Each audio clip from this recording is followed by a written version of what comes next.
తాకట్లో ఉన్న మీ బంగారాన్ని విడిపించి ఆ రోజు ఆన్లైన్ రేటుకి కొంటాం. Sharma gold company. నమస్కారం, వెల్కమ్ టు సుమన్ టీవీ. నేను గీతాంజలి. గుప్త నవరాత్రులు రాబోతున్నాయి. అవేనండి వారాహి నవరాత్రులు.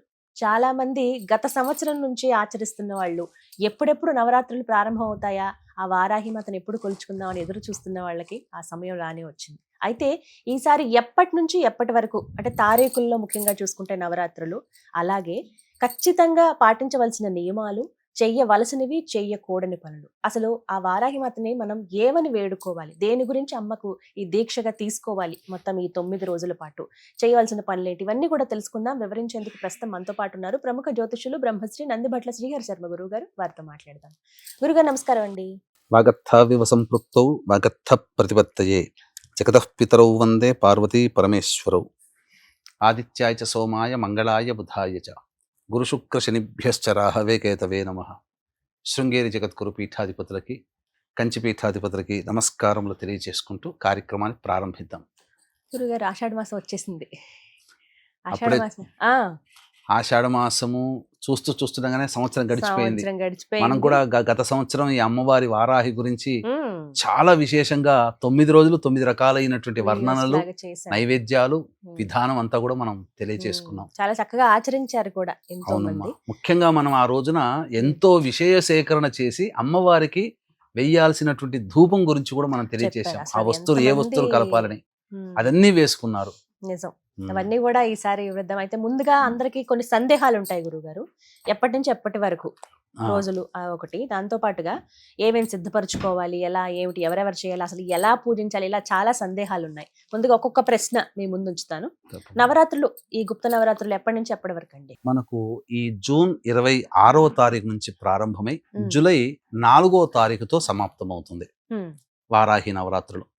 అయితే నవరాత్రులు మనకు మొత్తము సంవత్సరానికి 4 నవరాత్రులు వస్తాయి. ఉమ్, ఒకటి ప్రత్యక్ష నవరాత్రులు, 2 గుప్త నవరాత్రులు. ఉమ్, ప్రత్యక్ష నవరాత్రులు అంటే ఆశ్వీజ మాసంలో, చైత్ర మాసంలో వచ్చే నవరాత్రులు. ఉమ్, గుప్త నవరాత్రులు అన్నప్పుడు ఆషాఢ మాసంలో, మాఘ మాసంలో వచ్చే నవరాత్రులు. ఉమ్, ఈ ప్రత్యక్ష నవరాత్రులు 2 కూడాను లలిత అమ్మవారికి ఉమ్, ప్రకటితమైనటువంటివి. అవును. గుప్తమైనటువంటి మాత్రం లలిత అమ్మవారికి దుష్ట సంహారంలో సహాయం అందించినటువంటి వారాహి, రాజేశ్వరి అమ్మవార్లకు సంబంధించిన నవరాత్రులు. రాజశ్యామల. మొత్తం ఉమ్. చూసుకుంటే ఉమ్, 3 దేవతలకు సంబంధించిన నవరాత్రులుగా చెప్పవచ్చు. ఉమ్. ఇప్పుడైతే జూలై 4 వరకు అండి. జూలై 4 వరకు జూన్ అమ్మా. 26 నుంచి జూలై 4 వరకు. విశేషం ఏంటో చెప్పమంటారా? ఆ. ఈ యొక్క ఆషాఢ నవరాత్రులు అంటే గుప్త నవరాత్రులు ప్రారంభమై వారాహి నవరాత్రులు ప్రారంభమయ్యేది ఆరుద్ర నక్షత్రంతో, ఉమ్, సమాప్తమయ్యేది చిత్తా నక్షత్రంతో అయినప్పటికీ కూడా ప్రదోషకాల సమయానికి స్వాతి నక్షత్రం ఉంటుంది. స్వాతి నక్షత్రం వచ్చింది. దివ్యమైనటువంటి నక్షత్రం రోజున ఆ రోజు సమాప్తమవుతుంది. ఉమ్, కాబట్టి 9 2 కూడా రాహు నక్షత్రాలు. ఉమ్, రాహు అంటే కేవలం మొండె మాత్రమే అని చెప్పి ఉమ్, ఉన్నది. మనకు వారాహి అమ్మవారి యొక్క రూపము గనుక చూసుకుంటే కంఠం వరకు కూడా స్త్రీ రూపము, కంఠము నుంచి మళ్ళీ వరాహ రూపం. ఉమ్, అంటే ఇక్కడ ఆ అమ్మవారికి సంపూర్ణంగా సరిపోయే తత్వము ఇక్కడ అవును. రాహుతత్వముతో ఉన్నటువంటిది కానీ చెప్పవచ్చు. ఉమ్, కాబట్టి ఎవరైతే చాలా మంది ఇప్పుడు సమస్యలతో బాధపడుతున్నటువంటి వాళ్ళు ఉంటారో ఉమ్, ఇది అద్భుతమైనటువంటి నవరాత్రులుగా ఈ సంవత్సరం చెప్పవచ్చు అమ్మ. ఉమ్. ఇంకా అంతకంటే ఇంకా వేరే మాట నేను చెప్పలేను, కానీ అద్భుతం, అద్భుతోద్భుత అని చెప్పవచ్చు. అయితే అందరూ ఆచరించవచ్చా అనేది ఒక పెద్ద ప్రశ్న గురువు గారు. చాలా మంది అదే అడుగుతుంటారు, ఆచరించాలా, అందరూ చేసుకోవచ్చా, గుప్త నవరాత్రులు కదా.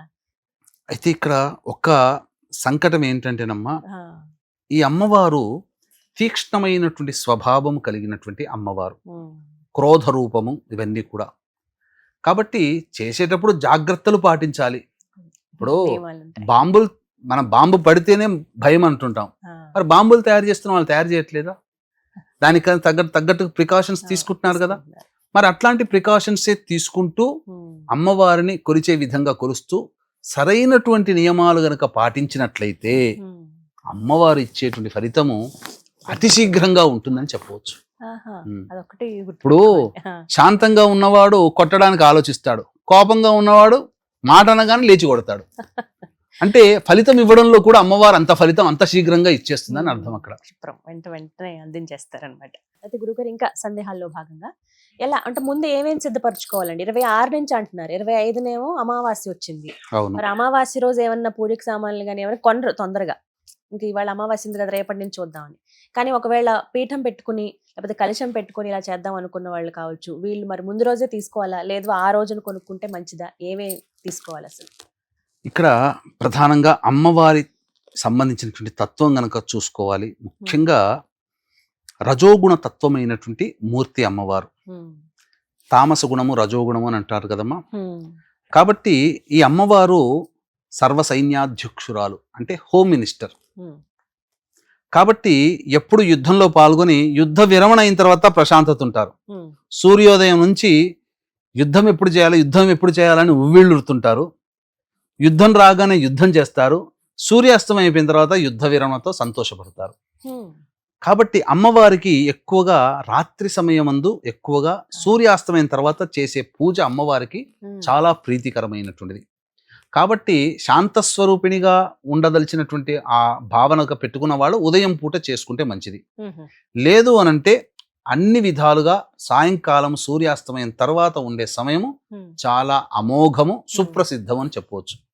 కాబట్టి సూర్యాస్తమయానికి పూజ ప్రారంభించుకున్నప్పుడు ముందు రోజు అమావాస్య అయింది కాబట్టి దానికంటే ఆ 26వ తారీఖు రోజునే పూజా సామాన్లు, పెద్ద నియమాలంటూ ఏమీ లేవు. అమ్మవారి చిత్రపటం ఒకటి, తర్వాత అమ్మవారికి కలశం పెట్టుకునే అవకాశం ఉంటే కలశం పెట్టుకోవచ్చు, లేకపోతే కలశం లేకపోయినా చిత్రపటంతోనైనా. కానీ ఇక్కడ భక్తియే ప్రధానం, ఇక్కడ విశ్వాసమే ప్రధానము. కాబట్టి ఆ విధంగా అమ్మవారికి చక్కగా అలంకరణ చేసి చక్కగా ఆ సంబంధించినటువంటి పూజా ద్రవ్యంలో పూజా వస్తువులు తీసుకొని అమ్మవారికి షోడశోపచార విధానముగా పూజ చేసుకోవడం, అర్చన చేసుకునే విధంగా వీలు కల్పించుకోవడం, అమ్మవారికి ఇష్టమైనటువంటి ద్రవ్యములు తెచ్చుకోవడం, నైవేద్యములు తెచ్చుకోవడం, అమ్మవారికి దీపారాధన. ముఖ్యంగా అమ్మవారికి కంద దీపారాధన అంటే చాలా ప్రీతికరం.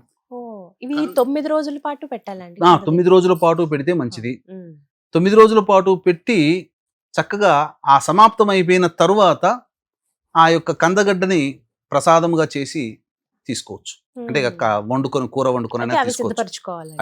ముఖ్యంగా ఉండాల్సినవి వస్తువులు, పూజా సామాగ్రి అని అంటే పూజా సామాగ్రి మామూలుగా పూజా సామాన్ల విషయంగానే ముఖ్యంగా ధూపం అమ్మ. ఇక్కడ అమ్మవారికి ధూపం, సకలమైనటువంటి ధూపములు ఉంటాయి. అంటే పిప్పళ్ళు, యాలకులు, మిరియాలు, ఇలాంటివి, మిరపకాయలు, ఎండు మిరపకాయలు, ఇలాంటివి కొన్ని ఆఘ్రానికి అనగా బాగా కటువుగా ఉండేటువంటివి అమ్మవారికి చాలా ప్రీతికరం, ఘాటుగా ఉండాలి. ఇవన్నీ కూడా ధూపం అంటే అమ్మవారికి చాలా ఇష్టం.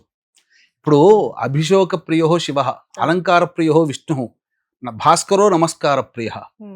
కాబట్టి ఒక్కొక్క దేవతకి ఒక్కొక్క రకమైనటువంటి ఇష్టం. అటువంటిది ఈ అమ్మవారికి ధూపం అంటే మహాప్రీతికరం. కాబట్టి ఇంట్లో చక్కగా సాంబ్రాణి, అమ్మవారికి మైషాచి అంటే చాలా ప్రీతికరం. ఏ అమ్మవారికైనా కానీ ధూపంలో మైషాచి ఉండేటట్టుగా చూసుకోవాలి. అది పూజా స్టోర్ లో దొరుకుతుంది. ధూపం పూజ ప్రారంభానికంటే ముందు, పూజ అయిన తర్వాత ఇంట్లో గనక ధూపం వేసుకొని 9 రోజుల పాటు ఉంటే, ఆ 9 రోజుల పాటు పూజ చేసినటువంటి వ్యక్తి ఇంట్లో ఎవరైతే ప్రయోగం చేసి ఉంటారో ఆ ప్రయోగం ఇట్టే పారిపోతుంది. అసలు నెగిటివ్ ఎనర్జీ అనేది ఉండదు ఇంట్లో, అంతా పాజిటివ్ ఎనర్జీ ఉంటుంది. హిస్టీరియా అంటే మానసికమైనటువంటి బాధతో అనుభవించే వాళ్ళకి ఆ మానసికమైనటువంటి ఇబ్బందులు తొలగిపోతాయి. గొప్పగా వ్యాపారం చేసుకునే వాళ్ళు, పిల్లలు బాగా చదువుకునే వాళ్ళు, గొప్పగా ఇంట్లో కొత్త ఇల్లు కట్టుకున్నటువంటి వాళ్ళు ఇటువంటి అమ్మవారి ఆరాధన చేసుకుంటే వాళ్ళ మీద పడే నరదృష్టి అంతా పోతుందమ్మా. ముఖ్యంగా ఈ అమ్మవారిని ఎవరు ఆరాధించాలి అని అంటే, అమ్మవారి యొక్క చేతిలో నాగలి మరియు రోకలి ఉంటుంది. అంటే ఏంటి? సస్య దేవత అని అర్థం. అంటే హిరణ్యాక్షుడు భూమిని తీసుకుపోయి సముద్ర గర్భంలో పెడితే వరాహ రూపాన్ని అవతరించినటువంటి మహావిష్ణువు మళ్ళీ హిరణ్యాక్షుని సంహరించి భూమి ఉద్ధరించిన వాడయ్యాడు. ఆ రూపాన్ని చూసి ఆశ్చర్యపడినటువంటి అమ్మవారు ఆ రూపానికి తోడుగా వరాహ రూపాన్ని అవతరించింది. అదే వారాహి అమ్మవారు. అంటే ఇక్కడ చెప్పాల్సినటువంటిది వారాహి అమ్మవారు అంటే ఎవరు? సాక్షాత్తు లక్ష్మీదేవియే, లక్ష్మీ అమ్మవారు. కాబట్టి ఆ అమ్మవారిని ఆరాధన చేయడం వల్ల ధనము బాగా సంప్రాప్తం అవుతుంది. అలాగే సస్యదేవత రోకలి మరియు నాగలి కదా, భూమి దున్నడం. ఆ దున్నడం ద్వారా, పంట వేసిన ద్వారా వచ్చినటువంటి పంటని దంచి అది ఆహారంగా స్వీకరించడం. వీటన్నిటి ఈ మార్పు భూమి దున్నే దగ్గర నుంచి ఆహారం ధాన్యంగా మారే వరకు ఈ అమ్మవారు రక్షిస్తుంది. అందుకనే ఒక చేతిలో నాగలి దున్నడానికి సూచన, ఒక చేతిలో రోకలి దంచడానికి సూచన. అంటే దంచితే వచ్చేది బియ్యమేగా, పదార్థమే కదా, కందులైనా పప్పులైనా నవధాన్యాలైనా. అంటే ఆఖరి రూపం, అంటే ఈ సృష్టికి మూలము అమ్మ అని చెప్పడానికి సంకేతం అది. అంటే బీజములు వచ్చినవి సృష్టే కదమ్మా, ఫలం అంటారు కదా, ఆ ధాన్య ఫలం అన్నమాట. దీని అర్థం ఏంటంటే అమ్మవారు పుష్టిని కలిగిస్తుంది, అంటే మనల్ని కంటికి రెప్పలా కాపాడుతుంది అని అర్థం. ముఖ్యంగా రైతులు ఈ అమ్మవారిని గనక ఆరాధన చేసుకుంటే ప్రతిరోజు, ఇప్పుడు ఎందుకంటే వర్షాలు పడేటువంటి సమయం దున్నుతుంటుంటారు కదా, పోయేటప్పుడు ఆ యొక్క అమ్మవారి, వారాహి అమ్మవారికి ఒకసారి నమస్కారం చేసుకొని, ఆ నాగలికి నమస్కారం చేసుకొని దున్నితే ఆ దున్నినటువంటి కారణం చేత అది సస్యశ్యామలం అవుతుంది. ఆ దున్నేటప్పుడు ప్రతిరోజు కూడా ఎప్పుడు వీలు పడితే అప్పుడు దున్నేలో వారాహి దేవి అయి నమః, వారాహి అయి నమః చాలా అనుకుంటూ ఉండి దున్నారనుకోండి, మామూలుగా పండేటువంటి పంట కంటే రెట్టింపు పంట ఆ భూమి రైతు తీసుకుంటాడు, పొందుతాడు. అందులో సందేహం లేదు. శత్రుంజయము, అమ్మవారింటి సర్వసైన్యాధ్యక్షురాలు, శత్రువుల మీద విజయాన్ని మధుకైటబులు శుంభరిశుంభులు సంహరించినటువంటి దాంట్లో ప్రధాన భూమిక పోషించినటువంటి అమ్మవారు కాబట్టి ఈ యొక్క అమ్మవారిని ఆరాధన చేయడంలో శత్రుంజయత్వం కలుగుతుంది. శత్రు అంటే ఇక్కడ మనిషిని అనుకోకూడదు, తప్పు. ఎందుకంటే సాటి మనిషిని ఎప్పుడూ మనం శత్రువుగా భావించకూడదు. మనము చేసేటువంటి ప్రతి ప్రయత్నంలో ఆటంకములు అనేటువంటి కలుగుతుంటుంటాయి కదా, ఆ ఆటంకాలని మాత్రమే మనం శత్రువులుగా భావించాలి. ఇప్పుడు కోర్టు సంబంధమైనటువంటి ఆస్తి వివాదాలకు సంబంధించిన విషయాల్లో కోర్టు గడపలెక్కుతుంటారు, సివిల్ కేసులు, క్రిమినల్ కేసులు. ధర్మబద్ధమైనటువంటి వ్యక్తులు కూడా బాధలు పడుతూ ఆ కోర్టుల చుట్టూ తిరిగేటువంటి వ్యక్తులకి న్యాయం జరగాలనుకున్నప్పుడు సందర్భంలో, ప్రస్తుత కాలంలో అధర్మమే రాజ్యమేలుతున్న సందర్భంలో న్యాయం ఉన్నవాళ్ళు న్యాయబద్ధంగా ఆ కేసుల నుంచి బయటపడాలన్నా, ఆ కేసుల్లో విజయం పొందాలన్నా ఈ వారాహి నవరాత్రులను గనక ఆరాధన చేసినట్లయితే తప్పకుండా వాళ్ళకి న్యాయం సంభవిస్తుంది. ఎందుకంటే అమ్మవారు ధర్మ పక్షాన ఉంటుంది. అమ్మవారు రాక్షసుల తరపున పోరాటం చేయలే, అమ్మవారి తరపున పోరాటం చేసింది. అమ్మవారు అంటే ధర్మము, న్యాయము. కాబట్టి ధర్మము, న్యాయము నిజంగా ఉంటే వాళ్ళని రక్షిస్తుంది అమ్మవారు అని చెప్పవచ్చు. ఇలాంటి వారు అమ్మవారిని ఆరాధన ఖచ్చితంగానమ్మా. గురుగారు, గత సంవత్సరం నుంచి బాగా విపరీతంగా అందరికీ తెలిసింది అమ్మవారి గురించి, ఆరాధనలు చేశారు, దీక్షలు తీసుకున్నారు, ఇంట్లో చక్కగా ఫోటో తీసుకొచ్చి పెట్టుకుంటున్నారు, ప్రతినిత్యం పూజ చేసుకుంటున్నారు. అయితే చాలా మందికి ఏంటంటే ఈ సంవత్సరం నుంచి నూతనంగా మేము కూడా ప్రారంభించుకుందాం అనుకుంటున్నామండి, ఈ 9 రోజులు దీక్ష తీసుకుందాం అనుకుంటున్నాం, ఇంట్లో అమ్మవారి ఫోటో పెట్టి పూజ చేసుకుందాం అనుకుంటున్న వాళ్ళకి ఈసారి ఏమైనా అడ్డు ఉందా? ఎందుకంటే మూఢం ఉందని అంటున్నారు కాబట్టి ప్రారంభించవచ్చా ఈ సంవత్సరం? కొత్తగా నోము నోచుకోవాలి, కొత్తగా వ్రతాన్ని ఆరంభించుకోవాలనుకునే వాళ్ళకి మాత్రం మూఢమి పనికిరాదు. ఇది సుస్పష్టము. అంతకుముందు ఆచరించిన వాళ్ళు ఈ వ్రతాన్ని ఆచరించవచ్చు, తప్పులేదు. ఈ యొక్క నెలలో మూఢమున్నా గతంలో ఆచరించారు కాబట్టి కంటిన్యూ చేసుకోవచ్చు. కొత్తగా చేయాలనుకున్న వాళ్ళకి మాత్రం ఈ మూఢమి ఉంది కాబట్టి పనికిరాదు. సరే, ఇప్పుడైతే అలా వద్దన్నారు కదా గురుగారు, మరి ఇంకా వేరే ఏమైనా వెసులుబాటు ఉందా వారికి? అమ్మవారి ఆరాధనలో వ్రతంలాగా చేసుకోరు కానీ ఇంకా ఏదైనా వ్రతం అన్నప్పుడమ్మా, ఇప్పుడు వాళ్ళకి మనస్సులో ఆ కోరిక అంటే ఇంట్లో నేను కూర్చొని చేసుకోలేకపోయాననేటువంటి యొక్క బాధే తప్ప మిగతావన్నీ చేయవచ్చు. ఎటువంటివి చేయవచ్చు? దగ్గరలో వారాహి దేవాలయం ఉంటే ఆ వారాహి దేవాలయానికి ప్రతిరోజు వెళ్ళడం, అర్చనాది కార్యక్రమాలు జరిపించుకోవడం, అమ్మవారికి హారతులు ఇవన్నీ చూడడం, అభిషేకాలు చూడడం, సంకల్పం చెప్పించుకోవడం, అది చేయవచ్చు. లేదు, ఈ యొక్క వ్రతాన్ని ఆచరించి నియమనిష్టలతో ఉన్నటువంటి వాళ్ళకి మీ వంతు సహాయంగా వాళ్ళకి ఏదైనా పూజా వస్తువులు మీ వంతు సహాయ సహకారాలు అందించడం. లేదు, ప్రతిరోజు త్రికాలములో ఉదయము, మధ్యాహ్నం, సాయంకాలం, లేదు 2 కాలాలే, ఉదయం లేదా సాయంకాలం నిత్యము వారాహి పంజర స్తోత్రము, వారాహి కవచం రోజుకి 8 సార్లు పఠించండి. పొద్దున 8, సాయంత్రం 8, ఇవన్నీ పఠించండి. లేదు, దీనికి ఎక్కడ వారాహి హోమం జరిగితే అక్కడ మీ గోత్రనామాలతో చేయించుకోండి. దీనికి అందుకనే ఇటువంటి వాళ్ళకి, కొత్తగా పట్టుకోవాలనుకునేటువంటి వాళ్ళకి అవకాశం లేదు. ఆల్రెడీ చేస్తున్నటువంటి వాళ్ళు కూడా ఇంట్లో చేసుకుంటుంటారు. అటువంటి వాళ్ళకి ఏంటంటే ఈ యొక్క దశమి రోజున శుక్రవారం రాత్రి, నవమి ఉన్నప్పుడే శుక్రవారం రాత్రే స్వాతి నక్షత్రం ఉన్న సందర్భంలో ఈ యొక్క వారాహి హోమం అనేటువంటిది చేయించడం జరుగుతుంది. మన పీఠం ఆధ్వర్యంలో చక్కగా జరుగుతుంది. వారాహి హోమము, ధూమవతి హోమము మరియు ఈ సంబంధించినటువంటి రాజశ్యామల హోమము, బగళాముఖి హోమము ఇవన్నీ కూడా సశాస్త్రీయంగా జరుగుతాయి. అవకాశం ఉన్న వాళ్ళు కార్యక్రమ తదనంతరం కాంటాక్ట్ చేసి పూర్తి వివరాలు తెలుసుకొని మీ గోత్రనామాదులు నమోదు చేసుకోవచ్చు.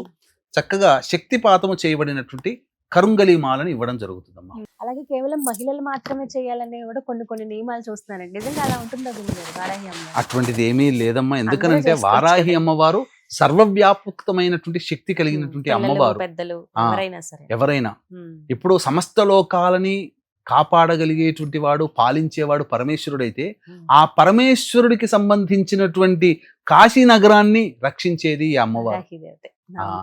కాబట్టి ఈ అమ్మవారు సకల లోక నాయకురాలుగా చెప్పవచ్చు. పురుష స్త్రీ భేదము లేకుండా ఎవరైనా కానీ దీన్ని ఆచరించవచ్చు, తప్పేమీ లేదమ్మా. వితంతువులు చేసుకోవచ్చు, ఎవరైనా చేసుకోవచ్చు అమ్మా. ఎందుకంటే శక్తి చక్కగా నిరభ్యంతరంగా చేసుకోవచ్చు, తప్పేమీ లేదమ్మా. గురుగారు, చాలా మంది ఏంటంటే చక్కగా నవరాత్రులు దీక్ష తీసుకుంటారు, ప్రారంభిస్తారు. అయితే ఎప్పుడు ఏం జరుగుతుందో ఎలాంటి పరిస్థితుల్లో మనకు తెలియదు కాబట్టి ప్రారంభించిన ఒకటో రోజు రెండో రోజు సూతకం అని వస్తే గనక అప్పుడు పరిస్థితి ఏంటండి? ఏం చేయమంటారు? సూతకం అనేటువంటిది వచ్చినప్పుడు దానికి అనేక రకాలుగా ఉంటుందమ్మా. దగ్గర రక్త సంబంధీకులు అయితే 11 రోజులు మైల పట్టాలి. కొంతమంది పోతే 3 రోజులు మైల పట్టాలి, రక్త సంబంధం ఉన్నంత వరకు. కొంతమంది పోయినప్పుడు ఏంటంటే బంధుత్వాన్ని బట్టి 1.5 రోజు 1 రోజు అని ఉంటుంది. అప్పుడు ప్రారంభించిన 2-3 రోజుల్లో ఇలా మైల వచ్చినప్పుడు వాళ్ళకి సంబంధించినటువంటిది 11 రోజులు అయితే 11 రోజులు ఆగాలి. పౌర్ణమి రోజున చేసుకోవాలి. లేదు 1-2 రోజున అయిపోయింది, మళ్ళీ మొదలు పెట్టి మళ్ళీ పౌర్ణమి వరకు చేసుకోవాలి. ఆ మైల తీరిన తర్వాతనే మొదలు పెట్టాలి తప్ప మైల ఉంది అనేది మాత్రం చేయకూడదండి. అలాగే ఇప్పుడు మహిళల విషయానికి వస్తానండి, అడ్డంకులు వస్తూ ఉంటాయి అనుకోని మనందరూ తెలిసిందే కదా, వారికి ఎలా మరి? ఇది మాత్రం చాలా మందికి ఉండేటువంటి సందేహం. చాలా మంది మహిళలు ఇబ్బంది పడేది కూడా, మహిళలకు ఇబ్బంది పడేది అదే. చాలా మందికి ప్రకృతి పరంగా వచ్చేదాన్ని మనం ఆపలేము. ఇప్పుడు 26వ తారీఖు రోజున ప్రారంభమవుతుంది కాబట్టి అయ్యో మనకి ఇబ్బంది అయిపోయింది, మనం మొదలుపెట్టే రోజు పాడ్యమి రోజున మనకి ఇబ్బంది ఉంది, ఎలా మనం చేసుకోలేకపోయామే అని అంటారు. అటువంటిప్పుడు ఏంటంటే 3వ రోజు నుంచి మొదలు పెట్టవచ్చు, లేదా 5వ రోజు నుంచి మొదలు పెట్టవచ్చు, 7వ రోజు నుంచి మొదలు పెట్టవచ్చు. 7, 8, 9 3 రోజులు చేసుకుంటే లేదు, 5, 6, 7, 8, 9 5 రోజులు చేయొచ్చు, లేదా 3, 4, 5, 6, 7, 8, 9 7 రోజులు చేయొచ్చు. ఇలా లేదా కొంతమందికి మొదలు పెట్టిన తర్వాత ఎప్పుడో వస్తుంది అనుకుంటే మధ్యలోనే వచ్చేసేస్తుంటది. అన్నప్పుడు 3 రోజులు అసలు పనికిరాదు. 4వ రోజు మాత్రం ఇంటిని శుభ్రపరచుకోవడానికి మాత్రమే పనికొస్తుంది తప్ప దేవతా పూజలు దేవాలయాలకి మాత్రం ప్రవేశము కాదు. కాబట్టి 4వ రోజు తల స్నానము చేయవలసిందే. 5వ రోజు కూడా మళ్ళీ శిరస్నానము చేసి అప్పుడు దేవతా పూజలు. ఆ కోల్పోయిన రోజులన్నీ కూడాను అమ్మవారిని 4 కాలాలలో అర్చించండి. అర్థమైందమ్మా? ఇక్కడ 2 రోజులు పాటిస్తారు. 2వ రోజుకి ప్రదోషకాల సమయానికి ఇబ్బంది వస్తుంది ఆడవాళ్ళకి. అప్పుడు ఏమవుతుంది? 3, 4, 5, 6 రోజులు పోతుంది. 7వ రోజు మొదలు పెట్టాలి. కాబట్టి ఏం చెయ్యాలి? అప్పుడు 7వ రోజు మొదలు పెట్టేటప్పుడు 7వ రోజు పొద్దున్నే బ్రహ్మ ముహూర్తాల్లోనే కాలకృత్యాలన్నీ తీర్చి స్నానం ఆచరించి సూర్యోదయం అయిన తర్వాత, సూర్యోదయం కంటే ముందే 3వ రోజుది చేసుకోవాలి. తర్వాత మళ్ళీ పొద్దున అయిపోయిన తర్వాత మళ్ళీ 10-11ంటికి మళ్ళీ 4వ రోజుకు సంబంధించిన చేసుకోవాలి. అంటే మొదటి 2 రోజులు అయిపోయింది, 3, 4 అయిపోయింది. మళ్ళీ సాయంత్రం 3 గంటలకి 5వ రోజు, మళ్ళీ సాయంకాలం 7 గంటలకి, అలా రాత్రి 7వ తారీఖు రోజున రాత్రి అప్పుడు చేసుకోవాలి. అంటే ఒకే రోజు కోల్పోయిన 4 రోజులది ఒకే రోజు 4 ప్లస్ ఆ రోజు చేయాల్సింది 5 కాలాల్లో గనక చేసుకుంటే అన్ని రోజులు చేసిన ఫలితం. ఇంకొంతమంది ఏంటంటే గురుగారు, మేము ఇంత సమయం మేము వెచ్చించలేకపోతున్నాం, ఒక 3 రోజులు లేకపోతే 5 రోజుల దీక్ష అనేది తీసుకోవచ్చా? 9 రోజులు మాకు వీలు పడదండి, అది వృత్తిరీత్యానే కావచ్చు, ఏదైనా వాళ్ళ ఇంటి దగ్గర పరిస్థితులు బట్టి కావచ్చు, అలా కుదురుతుందా గురుగారు? నేను ఇంతకు ముందే చెప్పానమ్మా, కొత్తగా మొదలు పెట్టుకోవాలనుకునే వాళ్ళకి మాత్రం పనికిరాదు. ఆల్రెడీ మొదలు పెట్టుంటారు, ఎక్కడో 2-3 సంవత్సరాల నుంచి చేస్తూ ఉన్నారు. కొన్ని కారణాల వల్ల ఈ సంవత్సరం 9 రోజులు చెయ్యలేని, కొన్ని కారణాల వల్ల చేయలేని వాళ్ళ కోసము అంతకుముందు మొదలు పెట్టి ఎప్పుడో 2024లో 2023లో 2020లో మొదలుపెట్టి కంటిన్యూస్ గా చేస్తూ ఈ యొక్క సంవత్సరం అన్ని రోజులు చేసే అవకాశం లేదనుకున్న వాళ్ళు 7 రోజులు, 5 రోజులు, 3 రోజులు, లేదా ఆఖరికి నవమి రోజునైనా కానీ చేసుకోవచ్చు. చేసుకోవచ్చండి. అంతే తప్ప కొత్తగా మొదలు పెట్టుకునేటువంటి వాళ్ళకి మాత్రం ఇది పనికిరాదు. మీరు ఇందాక ఫోటో కూడా పెట్టుకోవచ్చు అన్నారు కదా గురుగారు. ఎలాంటి ఫోటో ప్రత్యేకంగా ఇలాంటిదే తెచ్చుకుని పెట్టుకోండి అని ఏమన్నా నియమం ఉందా? అంటే అమ్మవారికి సంబంధించినటువంటి విధానంలో ప్రధానంగా శ్వేత వస్త్రము, శ్వేత రంగులో ఉన్నటువంటి, తెలుపు రంగులో ఉన్నటువంటి వారాహి అమ్మవారు చాలా దేవతా స్వరూపముగా చెప్పవచ్చు. మిగతా వర్ణం లేదంటే క్రోధ స్వరూపము, తామస స్వరూపముగా ఉంటుంది. కాబట్టి ఆ భావము ప్రకటితమవుతుంది. కాబట్టి ఎవరైనా కానీ ప్రేక్షకుల్లో ఈ యొక్క సంబంధించినటువంటి అమ్మవారి విగ్రహాన్ని కానీ ఫోటో కానీ పెట్టుకోవాలనుకున్నప్పుడు తెలుపు రంగులో ఉన్నటువంటిది, తెలుపు రంగు వస్త్రము ధరించినటువంటి అమ్మవారు ఉన్నదైతే కాంతివంతముగా ఉంటుంది. కొంత అమ్మవారు నీలి రంగులో ఉంటుంది కానీ కాంతివంతంగా ఉంటుంది. ఆ ఫోటో కూడా పెట్టుకోవచ్చు. అంటే ఒక కాంతి కనబడాలి. రాక్షసత్వం అంటే ఏంటి? చీకటి. దైవత్వం అంటే ఏంటి? వెలుగు. కాబట్టి కాంతివంతముగా ఉన్నటువంటి అమ్మవారి చిత్రపటం చాలా శ్రేయస్కరం. ఈ నలుపు రంగు లేదా గచ్చకాయ కలర్, యాష్ కలర్ ఉన్నటువంటివి, ఎరుపు రంగు, ఇవన్నీ కూడా క్రోధతత్వాన్ని సూచిస్తాయమ్మా. కాబట్టి శ్వేతవారాహి అమ్మవారి ఫోటో తెచ్చుకుని, శ్వేతవరాహి అమ్మవారు ముఖ్యంగా వస్త్రము కూడా ఆకుపచ్చ రంగు వస్త్రము శ్రేష్టకరం, విజయత్వాన్ని ఇస్తుందమ్మా. అదొకటి. ఇవన్నీ కూడా ముందే సిద్ధపరచుకుని తెచ్చుకుని పెట్టుకోవాలి. సమయం ఉంది కానీ చాలా మంది ఏంటంటే తొందరగా అన్ని సిద్ధపరచుకోవాలనే ఆలోచన, ముందుగానే చేసుకోవాలనే ఆలోచన. తర్వాత ఇప్పుడు చివరి రోజు 4వ తారీఖు శుక్రవారం వచ్చింది కదండి, మరి ఆ రోజు అక్కడితో ఉద్యాపన అంటే ముగించినట్టేనా? తర్వాత రోజుకి చూడాలంటారా దశమి? 9 రోజులు చేసుకుని, ఎందుకంటే చాలా మందికి ఈ సందేహం కూడా శుక్రవారం నాడు వచ్చింది. అవును, అంటే అమ్మవారిని కదపరు శుక్రవారం నాడు. కాబట్టి శనివారం నాడు మళ్ళీ ధూపదీప నైవేద్యాలు ఇచ్చి శనివారం నాడు ఉద్యాపన చేయవచ్చు. అసలు వాస్తవానికి చెప్పమంటారమ్మా, నవరాత్రులు అంటే 9 గని కాదు, అక్కడ పౌర్ణమి వరకు చేయాలి. పౌర్ణమి నాడు ఉద్యాపన చేయాలి అసలు. కానీ మనకి ఆషాఢ పౌర్ణమి వరకు అసలు పాటించాలి. కానీ ఏంటంటే 9 రోజులు చేసి ఉద్యాపన చేస్తారు. మనకు వచ్చి ఏంటంటే ఈ యొక్క 4వ తారీఖు రోజున శుక్రవారం అయింది కాబట్టి శుక్రవారం నాడు అమ్మవారిని కదపకూడదు. కాబట్టి పైగా లక్ష్మీ స్వరూపం వారాహి అమ్మవారు మళ్ళీ శుక్రవారం నాడు. కాబట్టి విశేషం అమ్మ, లక్ష్మీ స్వరూపమైనటువంటి వారాహి అమ్మవారికి ఆఖరి రోజు శుక్రవారం లక్ష్మీ సంబంధించిన వారం అవ్వడం చాలా విశేషం. స్వాతి నక్షత్రం అవ్వడం ఇంకా విశేషం. కాబట్టి తెల్లవారితే శనివారం రోజు స్వాతి నక్షత్రం ఉంటుంది, అప్పుడు ఉద్యాపన చేయవచ్చు. ఎంత విచిత్రం అంటే, ఎంత గొప్ప యోగం అంటే, మళ్ళీ చెప్తున్నానండి, ఆరుద్ర నక్షత్రంతో మొదలై స్వాతి నక్షత్రంతో మనం పూర్తి చేస్తున్నాం. చాలా విశేషాలు, చాలా విశేషం. గత సంవత్సరం లాగానే మీ నుంచి మేము కోరుకునేది ఏంటంటే, ఏ రోజు ఏ విధంగా అమ్మవారిని పూజించుకోవాలో తెలియచేయండి గురుగారు. తప్పకుండా వీడియోస్, ఎందుకంటే సమయాభావం వల్ల ఇప్పటి వీడియో ఏమేమి సిద్ధపరచుకోవాలి, చేయవలసినవి చేయకూడని వీడియోలో మాట్లాడాము. నవరాత్రులు ఏ రోజు అమ్మవారిని ఏ విధంగా ఏ రూపంతో కొలవాలి, అవన్నీ విషయాలు మనం వివరంగా మనం తెలియజేద్దాం. తప్పకుండా అన్ని విధానంగా వారాహి అమ్మవారికి సంబంధించినటువంటి నాకు తెలిసిన మేర, వ్యక్తిగతంగా నాకు తెలిసిన మేర జ్ఞానాన్ని మీకు పంచుతాను. అందుకనే దీన్ని దృష్టిలో పెట్టుకునే ఈ 9 రోజుల పాటు చక్కగా చేసుకోలేని వాళ్ళు, ఆల్రెడీ 9 రోజులు చేసుకున్నటువంటి వాళ్ళు, అసలు మాకు చేయడానికి పూజకి అవకాశం లేదు, మేము చేసుకోలేకపోతున్నాం అనుకుంటున్న వాళ్ళందరికీ కూడా వెసులుబాటుగా ఆ యొక్క నవమి తిథి రోజున రాత్రిపూట మన పీఠం ఆధ్వర్యంలో చక్కగా నియమనిష్ఠులతో మంచి ఉపాసనా పరులైనటువంటి పండితుల చేత ధూమవతి, బగలాముఖి మరియు వారాహి, రాజశ్యామల హోమాలు చాలా చక్కగా శాస్త్రయుక్తంగా జరుగుతాయి. అవకాశం ఉన్న వాళ్ళు కార్యక్రమ తదనంతరం కాంటాక్ట్ చేసి మీ గోత్రనామాదులు నమోదు చేసుకోవచ్చు. చక్కగా హోమాన్ని కూడా వీక్షించొచ్చండి. చక్కగానమ్మా ఈ కార్యక్రమంలో పాల్గొన్న వాళ్ళకి శక్తిపాతం చేయబడినటువంటి శంకరంగలి మాలను కూడా అందివ్వడం జరుగుతుంది. అన్ని అదృష్టమే. ప్రత్యేకించి వారాహి ఎప్పుడెప్పటి నుంచి ఎదురు చూస్తూ ఉన్నారు. ఇవన్నీ దృష్టిలో పెట్టుకుని ముందుగా ఇవన్నీ సిద్ధపరచుకుంటే మంచిదంటారు. ధన్యవాదాలు గురుగారు. సర్వం శ్రీ ఉమామహేశ్వర పరబ్రహ్మార్పణమస్తు.